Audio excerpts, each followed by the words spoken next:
On est aujourd'hui le lundi, Kaf Zain Cheshvan, on est le 5 novembre et on va continuer notre cours commencé hier sur le secret de Hebron. Le cours sera aujourd'hui pour la Refoua Shelema d'Avraham ben Sultana.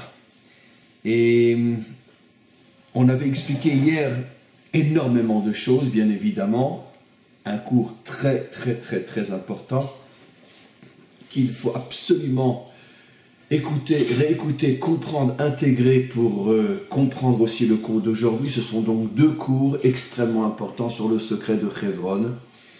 Et on a expliqué hier le secret du mot Hebron, Chaver Vav Nun, c'est-à-dire réunir, réunifier, connecter le Vav au Nun avec tout ce que cela signifie. Et on va maintenant voir quelque chose qui ressemble énormément à ce qui a été expliqué hier, mais du mauvais côté, c'est-à-dire tout ce qui existe dans le bien, comme on le sait, existe aussi dans le mal. Et on va voir quelque chose d'absolument fabuleux. Finalement, le caveau était entre les mains de qui, avant que Abraham ne le rachète? Il était entre les mains de Ephron. Tiens, ça ressemble énormément. Hebron, Ephron. En vérité, les deux dernières lettres sont les mêmes. Hebron, les deux dernières lettres sont un Vav et un Nun. Ephron, les deux dernières lettres sont aussi un Vav et un Nun. Incroyable. Avec tout ce qu'on a expliqué hier sur le Vav et le Nun, que la réunion du Vav et du Nun, c'est tout simplement le dévoilement de la lumière de la délivrance, le Tikkun HaOlam, la réparation du monde. Donc, qu'est-ce que signifie Ephron? Puisque finalement, les deux lettres, le Vav et le Nun, sont les dernières lettres de ce mot, sont l'une à côté de l'autre, et signifient, ces deux lettres-là, la lumière de la délivrance. Alors, qu'est-ce que cela signifie au niveau de Ephron? Alors là aussi, on va couper le mot en deux, comme on l'a fait avec Hebron, Chaver Vav Nun. On va le faire avec Ephron, Afar Vav Nun. On coupe le mot en deux, les deux dernières lettres, le Vav et le Nun, qui symbolisent la lumière de la délivrance finale, et il nous reste le premier mot, Afar, qui veut dire la poussière. Tiens, on a un principe fondamental dans la Torah. C'est que lorsque tu veux comprendre le sens d'un mot, regarde là où ce mot a été dit d'une manière explicative, si j'ose dire, pour mieux comprendre le sens du mot partout où il est dans la Torah sans explication. Par exemple, on sait très bien que le mot Tov, qui veut dire en traduction littérale bien, bon, signifie en vérité lumière. Ce qui est bon, c'est ce qui brille, c'est ce qui illumine, ce qui chasse l'obscurité. D'où le sait-on? Parce que la première fois que le mot Tov est dit dans la Torah, c'est au sujet justement de la création de la lumière. Dieu vit que la lumière était bonne. Comme la première fois que le mot Tov apparaît dans la Torah, c'est au sujet de la lumière, de là nous comprenons que partout où nous trouverons dans la Torah le mot Tov, il s'agit de quelque chose de lumineux, quelque chose qui éclaire, quelque chose qui chasse l'obscurité. C'est ça le véritable bien.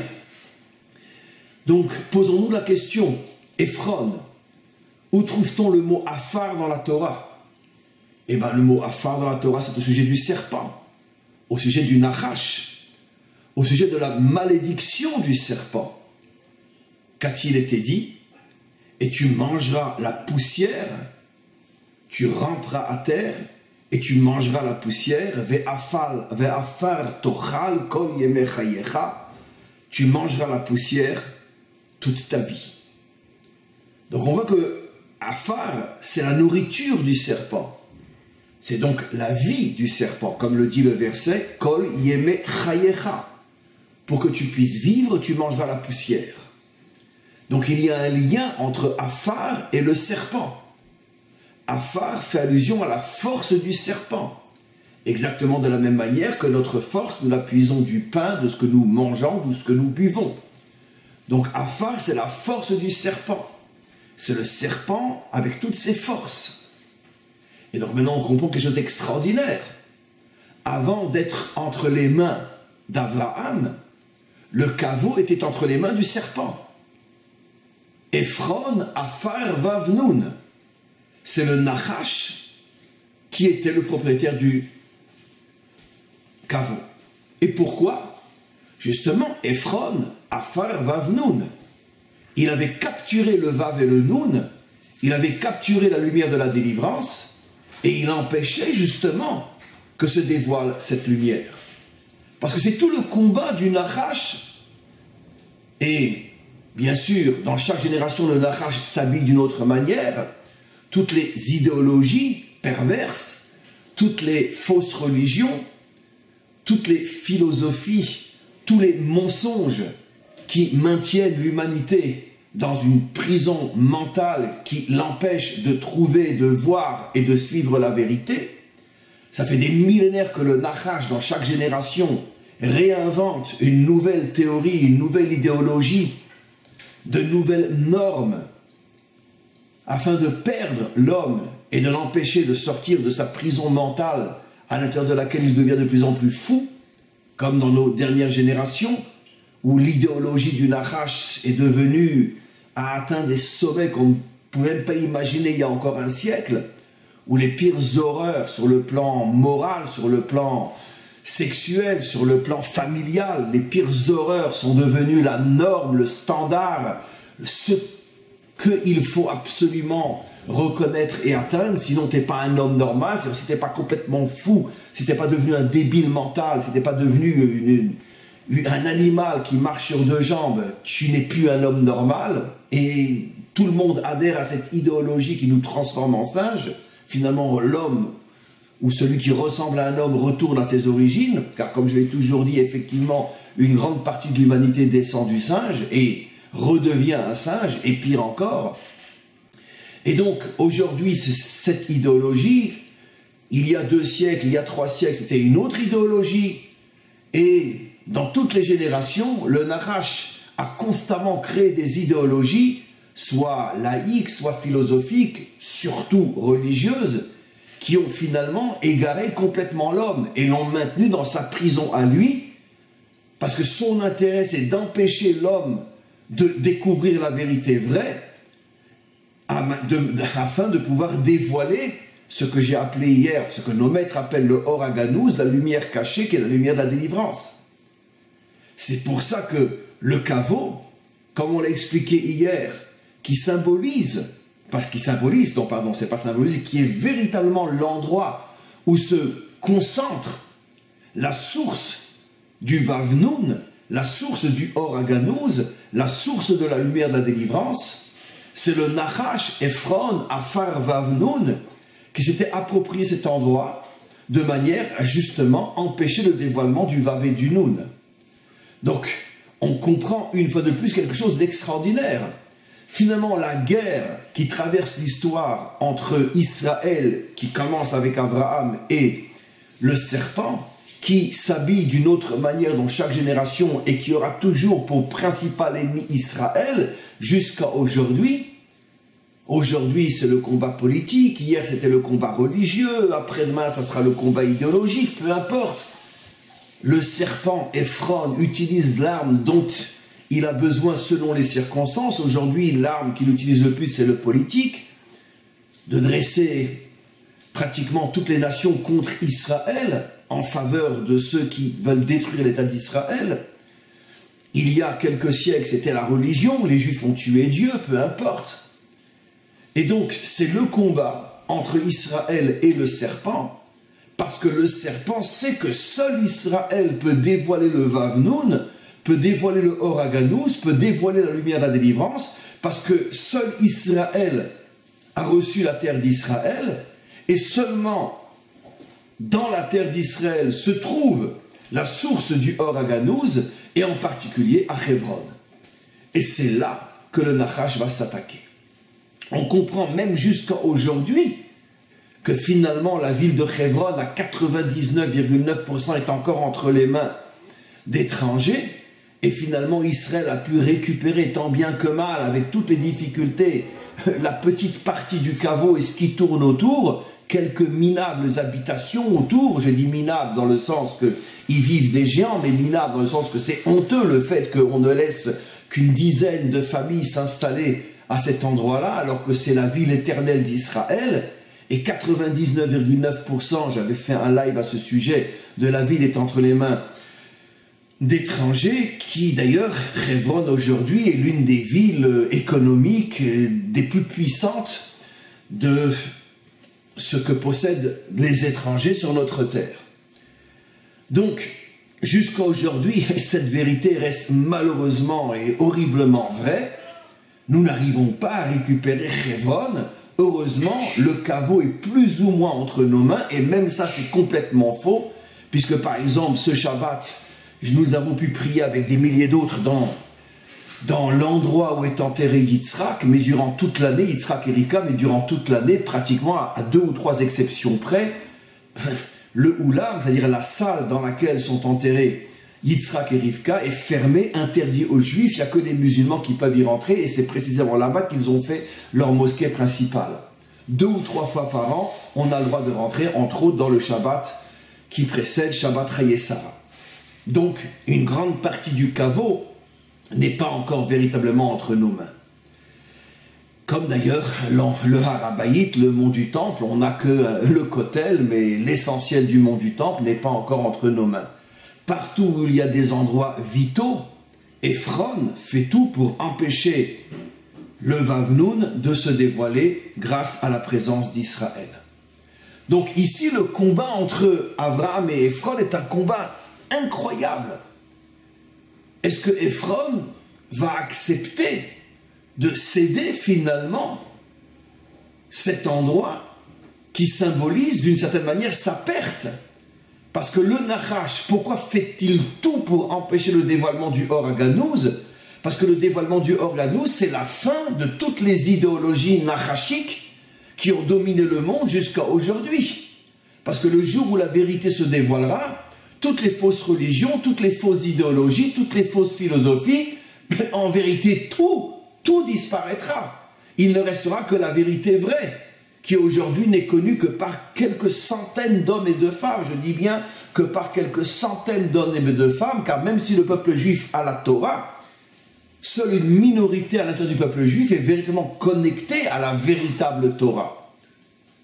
Et donc, comment voulez-vous que quelques centaines d'hommes et de femmes de vérité fassent le poids devant des milliards de prisonniers qui sont complètement idéologisés selon l'idéologie nachashique et qui, d'une certaine manière, sans le savoir, avancent comme des moutons et sont prêts à se battre contre les quelques centaines d'hommes de vérité. Et tout le monde connaît la chanson, le premier qui dit la vérité. Donc le Nachash n'a aucun intérêt à céder le caveau. Et malgré tout, il va le donner à Abraham, plutôt, excusez-moi, le vendre à Abraham. Et là, il y a de quoi parler pendant des millénaires, sans exagérer. Tout le deal, comment on appelle ça en français, tout le deal, toute la discussion entre Abraham et Ephron. Dans un premier temps, Ephron voulait donner le caveau. Abraham refuse absolument. Il dit, je veux te l'acheter. À un niveau très simple, en même temps très profond, on comprend. L'intention de Ephron était de donner dans le sens de continuer à avoir une certaine mainmise psychologique sur le receveur. Car comme on le sait, quand on reçoit un don de quelqu'un, on est plus ou moins dépendant de la personne qui nous a fait du bien gratuitement, sans que j'ai vraiment mérité, sans que j'ai acheté la chose. Lorsqu'il y a un échange, bon, ben, tu m'as donné, je t'ai donné, on est quitte.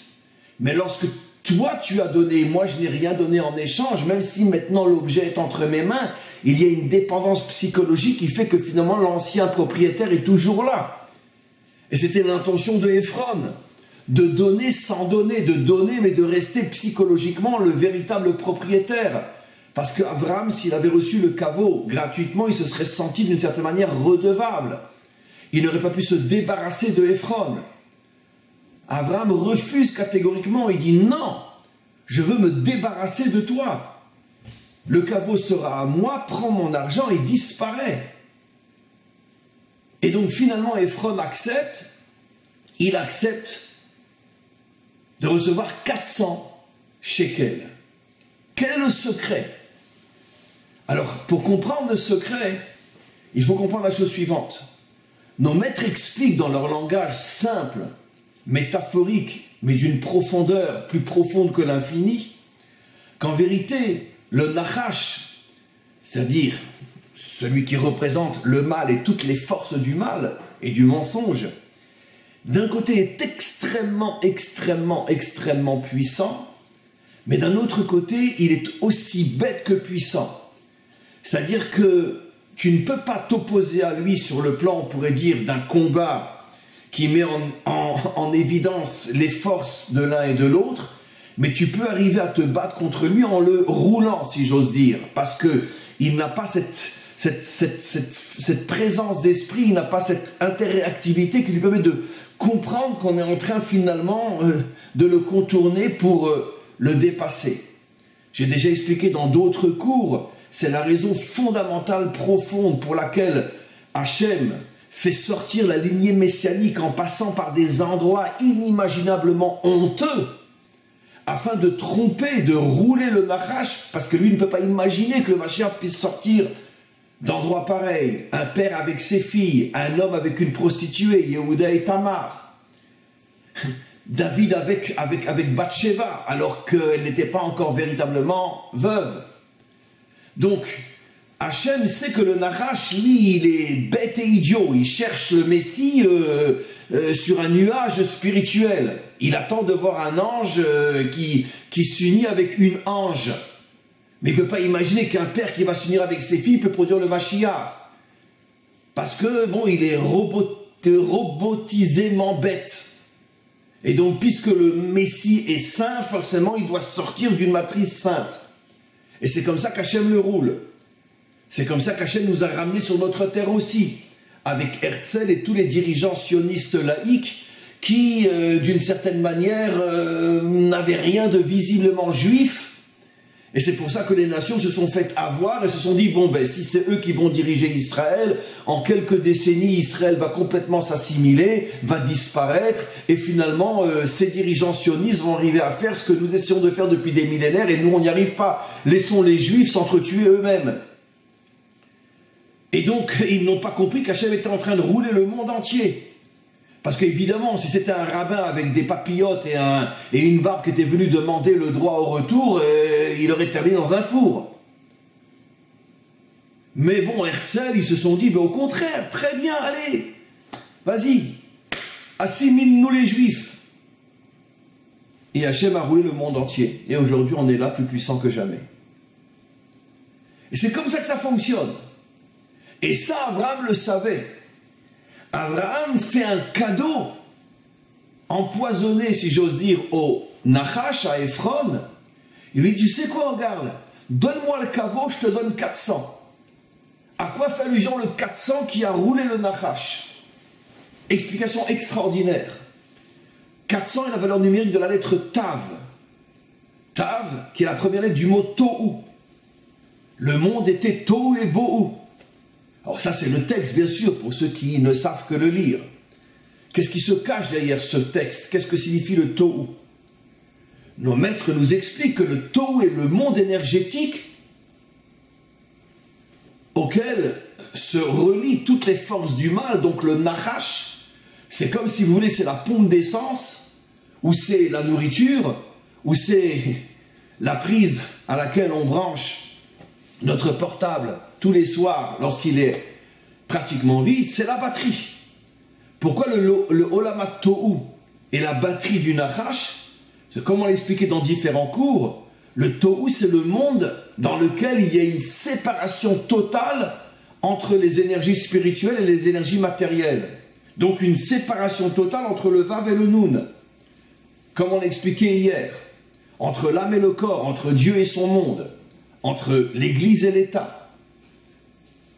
Ça veut dire que le Olam HaTohu est un monde dans lequel, si tu es branché à ce monde, tu ne peux plus en aucun cas concevoir qu'on puisse unir l'âme et le corps, Dieu et son monde, le monde d'en haut et le monde d'en bas, la morale et l'action, ou la morale et la politique. Qui aujourd'hui peut concevoir qu'on peut être un homme politique moral? Qui aujourd'hui peut concevoir qu'on peut être un homme moral et rentrer en politique? C'est ça le monde du Tohu. Tu choisis, ou tu es en haut, ou tu es en bas. Mais tu n'essayes pas d'être les deux.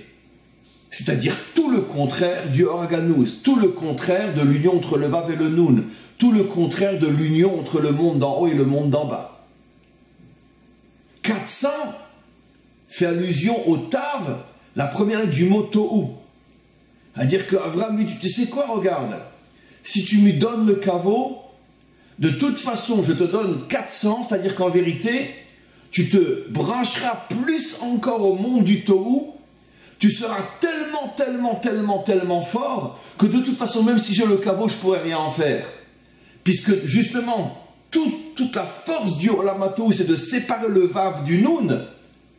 Donc, en vérité, tu continueras à empêcher le dévoilement du Organouz grâce aux 400 que je te donne.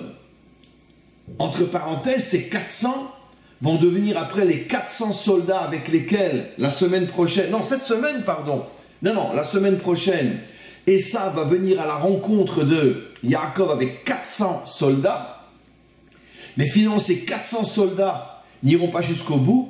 Quand ils vont comprendre que Esav voulait tuer Yaakov, ils vont rebrousser chemin, Esav va arriver seul, et la récompense de ces 400 soldats, c'est qu'ils vont revenir en Gilgoul et vont devenir les 400 gardes du corps du roi David. Donc ceux qui, d'une certaine manière, sont les plus proches, protègent le roi David et donc protègent la Malchoute d'Israël et protègent donc le peuple juif et protègent donc le monde. Car s'il n'y a plus de juifs, il n'y a plus de monde. Et donc, automatiquement, on comprend ce qui s'est passé.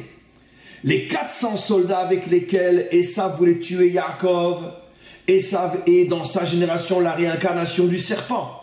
Il vient avec les 400 forces du Olam Tohu. C'est-à-dire que sa batterie est complètement branchée. Mais comme il y a eu une déconnexion et finalement la batterie a été coupée de Esav, parce qu'elle n'a pas voulu suivre Esav, et donc ces 400 soldats sont récompensés. Ils étaient non seulement non-juifs, mais en vérité ils étaient terriblement anti-Yaakov. Et parce qu'ils ont eu le courage de renoncer d'aller jusqu'au bout, ils vont revenir en Gilgoul, ils vont naître juifs et vont devenir les 400 amis les plus proches, les 400 amis les plus fidèles du roi David, au point qu'il va en faire ses 400 gardes du corps. Sorte de garde prétonienne, si je ne me trompe pas dans le mot. Donc c'est toujours cette histoire des 400. Et vous comprenez pourquoi Dieu a dit à Abraham, tu descendras 400 ans en Égypte. Pourquoi 400? On comprend énormément de choses maintenant, parce que 400 fait toujours allusion au Tohu. Et donc le Tohu, c'est la cause de l'exil. Tant qu'on sépare le monde d'en haut du monde d'en bas, on est en exil. Donc 400 ans, vous serez en Égypte. 400 soldats d'Esav. 400 pièces que Abraham donne au Nachash. Et donc le Nachash s'est fait complètement rouler. Le Nachash s'est dit, mais attends, mais Abraham, il est de chez nous. S'il me donne 400 pièces, ça veut dire qu'il veut au contraire me brancher plus fort encore au monde du Tohu, pour que je sois encore plus fort que je ne l'étais.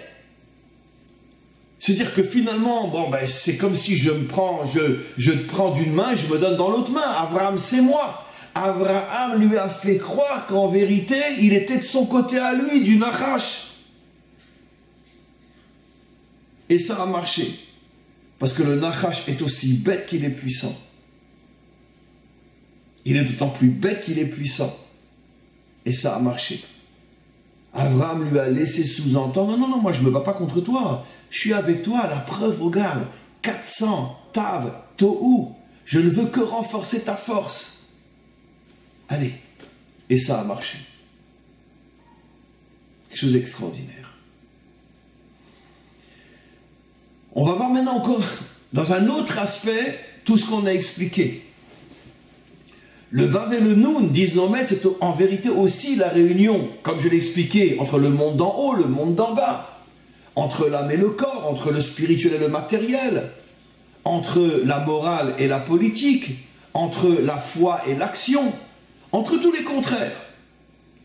Mais c'est aussi le symbole de l'union entre l'homme et la femme, le couple véritable, le couple saint dans les deux sens du terme, avec et sans T, le couple libérateur. Parce que nos maîtres révèlent au sujet du couple quelque chose d'absolument incroyable. Finalement, toute l'histoire du monde et sa chute jusqu'à la délivrance finale, tout a commencé par l'histoire d'un couple qui n'a pas bien fonctionné, puisque le serpent est arrivé à s'introduire entre les deux. C'est-à-dire est arrivé à briser finalement l'union entre Adam et Chava. Puisqu'effectivement, disent nos maîtres, pendant 130 ans, après la faute, Abraham n'a pu toucher Chava. Ce qui veut dire que le Nachash voulait séparer l'homme de la femme, parce que la séparation de l'homme et de la femme signifie la séparation entre l'âme et le corps, la séparation entre le monde spirituel et le monde matériel, la séparation entre Dieu et son monde, la séparation entre la morale et l'action, la séparation entre tout ce qui devrait être un et qui ne l'est plus. Et l'une des plus grandes preuves à ce que nous disons, c'est que le symbole de la délivrance est le verset en ce jour Dieu sera un, Bayom Haouya Hashem Echad, et au sujet de la création de l'homme et de la femme, il est dit, ils s'uniront et ils seront un, le même mot, Echad, comme pour dire que le dévoilement du Dieu un dépend de l'union parfaite entre l'homme et la femme, le couple parfait, parce que l'union entre l'homme et la femme est le microcosme de l'union de tous les contraires dans ce monde. Et donc un couple parfait a la force d'amener la délivrance finale. Et c'est la raison pour laquelle le Nachash a séparé Adam et Chava, parce que si Adam et Chava avaient réussi à s'unir dans le sens le plus parfait et saint du terme, ils auraient mis au monde le Mashiach. Et le Nachash savait que de cette union dépend la venue du Mashiach, car seul un couple parfait peut mettre au monde le Mashiach. Et donc s'ils sont parfaits et sont unis d'une manière parfaite sur le plan physique, moral, spirituel, il n'y a aucune faille entre eux, ils vont mettre au monde le Mashiach et je vais disparaître. Et il fait tout pour les séparer et il réussit. Et depuis, disent nos maîtres, dans chaque génération, le Nachash, l'un de ses combats, et disent nos maîtres et surtout le Hari Akadosh, dans toutes les générations, le Nachash essaye, parmi toutes les guerres qu'il mène, l'une des plus importantes est de casser les couples, casser les familles, divorce, adultère, infidélité, on ne se marie plus. Et le Hari Akadosh, il y a 500 ans déjà, disait que le dernier grand combat, le plus important de tous du Nachash, sera justement juste avant la délivrance finale, où toutes les générations avant la délivrance finale seront complètement esquintées par le Nachash, qui fera tout pour multiplier les divorces, qui fera tout pour empêcher les mariages, qui fera tout pour multiplier les adultères, les infidélités, et tout ce qui détruit l'homme et la femme, tout ce qui détruit le couple. Dans notre génération, jamais on a atteint des niveaux de destruction de la notion même de la famille, comme jamais dans l'histoire, où non seulement les familles, les vraies, sont détruites par le divorce, par tout ce qui détruit un couple, mais aussi on a créé de nouvelles familles qui veulent remplacer la vraie, encore une fois l'idéologie du Nachash, qui fait tout pour complètement nous rendre débiles mentaux, nous enfermer dans un asile de malades mentaux, où on ne sait plus ce qui est juste, ce qui est faux, ce qui est bon, ce qui est vrai, et pire encore, ce qui est faux, mauvais devient le vrai et le bon, et ce qui est bon et vrai devient le mauvais et le faux. C'est le dernier grand combat du Nachash.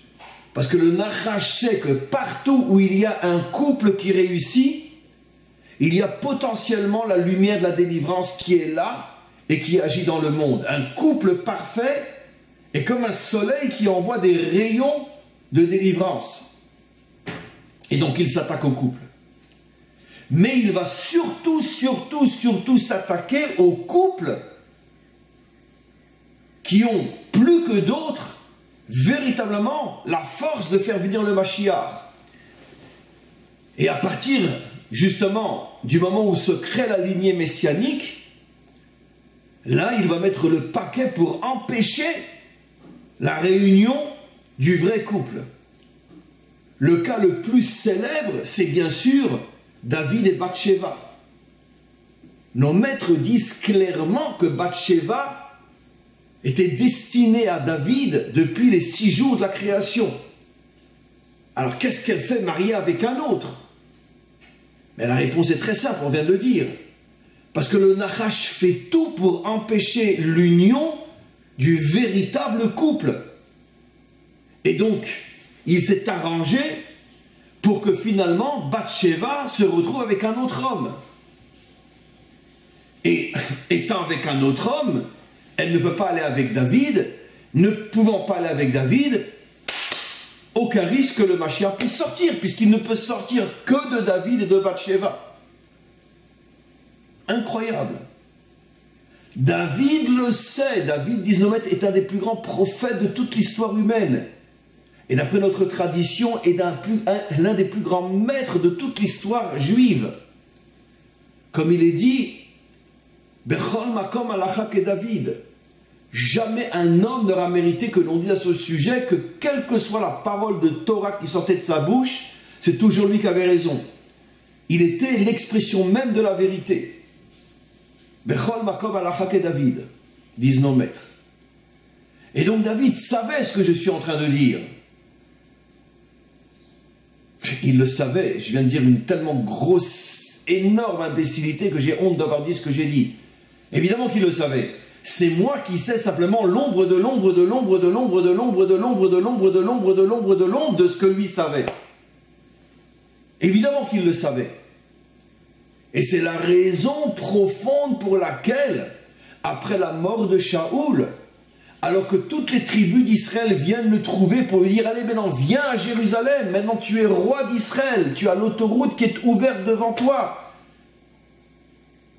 Il dit « Non, je m'en vais 7 ans à Hebron. » 7 ans à Hebron? Tu vas laisser le peuple juif pendant 7 ans sans roi, alors que tout Israël te veut roi d'Israël? Je pars 7 ans à Hebron. David, c'est pas un mouton. C'est pas le genre à se faire dicter ce qu'il doit faire ou ne pas faire. Il fait ce qu'il sait qui doit être fait. Vous montez, vous descendez. Moi, je ne vais pas à Jérusalem. Je vais à Hebron. Pourquoi? Parce que David sait qu'il ne pourra pas être un bon, vrai roi s'il ne trouve pas son âme sœur. Et il sait que depuis que le Nachash a séparé Chava de Adam, dans toutes les générations, le Nachash sépare les véritables âmes sœurs. Il empêche leur retrouvaille pour empêcher la lignée messianique de se dévoiler. Et surtout lorsqu'il s'agit d'un homme comme David, qui est la source fondamentale de la royauté messianique. Ah donc lui c'est sûr qu'à son sujet le Nachash va mettre le paquet pour l'empêcher de trouver son âme sœur. Et pourquoi donc va-t-il à Hebron? Lechaber et Vav et Nun. Hebron signifie l'union entre le Vav et le Nun, entre le masculin et le féminin. Il va à Hebron pour prier pendant 7 ans. Hachem, maître du monde, je n'irai à Jérusalem que si tu me promets que là-bas je rencontrerai mon âme sœur. Je sais qu'elle est prisonnière quelque part entre les mains d'un homme qui n'est pas son véritable âme sœur, qui n'est pas son véritable mari. Je t'en supplie, ramène-la moi, car je ne pourrai pas être un vrai roi si je ne l'ai pas, car pour être un vrai roi, j'ai besoin d'avoir mon âme sœur. Car seulement ensemble nous pouvons construire, renforcer et dévoiler la lignée qui amènera le Mashiach. Et si je ne la trouve pas, ma royauté ne sert à rien. Je ne cherche pas à être un dirigeant politique. Je ne cherche pas à avoir le pouvoir. Je n'ai strictement rien à faire. Je veux construire ton monde. J'ai besoin d'elle. Où est-elle? Il part 7 ans prier à Hebron. Au bout de 7 ans, il reçoit la réponse. Rentre à Jérusalem, tu la trouveras. 7. Et comme par hasard, comment va s'appeler son âme sœur? Bathsheba, mot à mot, la fille du 7. Bathsheba, la fille du 7. Elle est le produit, la fille de ces 7 ans de prière à Hebron. Pendant 7 ans, il prie pour la retrouver jusqu'au jour où Hachem lui dit, vas-y, Bathsheba, tu l'as fait naître cette fille-là, elle reviendra à toi. Voilà le secret extraordinaire. Ce qui veut dire que je peux vous dire aussi quelque chose d'extraordinaire, que je pense qu'il n'a encore jamais été dit. C'est que pour tous ceux qui ont des difficultés à trouver leur âme sœur, pour tous ceux qui ont des problèmes de couple, l'endroit privilégié où il faut aller pour prier et demander de pouvoir trouver son âme sœur, ou de demander à Hachem de nous aider à construire notre couple s'il est en difficulté, l'endroit privilégié, c'est le caveau des pères, où comme par hasard sont enterrés les 3 couples symboles de la réussite au niveau familial, puisque ce sont les 3 couples qui ont fondé le peuple juif, qui est le seul peuple qui vit aujourd'hui et qui continue à vivre plus fort, plus puissant que jamais, qui a traversé toute l'histoire. La famille d'Israël n'a pas disparu grâce aux fondateurs de cette famille qui ont réussi leur vie de couple. Et ils sont à Hebron. Et donc, un endroit extrêmement important. Il est vrai qu'il y avait encore énormément de choses à dire, mais on va s'arrêter là pour aujourd'hui. Ces 2 cours sont 2 cours absolument fondamentaux qu'il faut écouter et réécouter. Et on se retrouve tout à l'heure, pour ceux qui à Jérusalem viendront m'écouter, chez la famille K1. Ce cours sera bien sûr sur le site aussi cette semaine, le cours de chez K1. Et on se retrouve demain. On continue notre étude, si Dieu veut, sur le Rav Kook. Et mercredi, cours sur la paracha. À tous et à toutes, une très très bonne journée.